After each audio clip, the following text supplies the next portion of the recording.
What's up? It's Tuesday. Got a little bit of a late start today. It is 6:28. I just laid in bed for like 45 minutes instead of getting up right away, but whatever. So in my video yesterday, Weekend Will, I'm pretty sure it was, commented saying he wanted to see me do the Rubik's Cube. Haven't timed myself in a really long time, so I don't know how fast I can do it, but we'll see. I'll just start off with that and see how fast I can go. Alright, fully mixed up. Going for it.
That was pretty much exactly a minute. That video clip was a minute long. I feel like I could do better, but that was just first take. I just broke it. Just broke one of the pieces off. First take without any practice yet today. That was the first time I've done it this morning.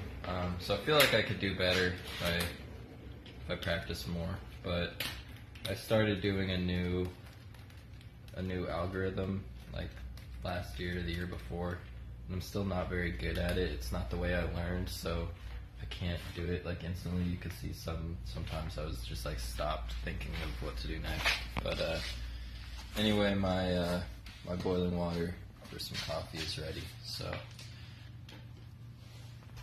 that's all I'm gonna do of the Rubik's Cube for right now. Right, I did some writing today. I did some reading. I read about half this new book that I'm reading. Probably finish it tomorrow. And then I tried starting the bike.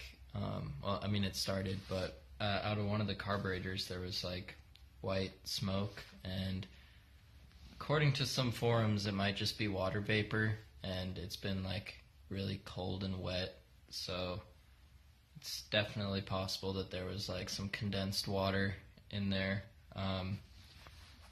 But yeah, I have a lot of trouble getting it into first from stopped, and I don't know if it's like a clutch issue or like a me not knowing how to shift issue, so still working on that. But yeah, I don't know what else to do today. I want to get the floor in the tiny house done, like sealed, before I leave on Thursday, so it's like dry when I get back on Sunday. But we'll see if it gets dry enough.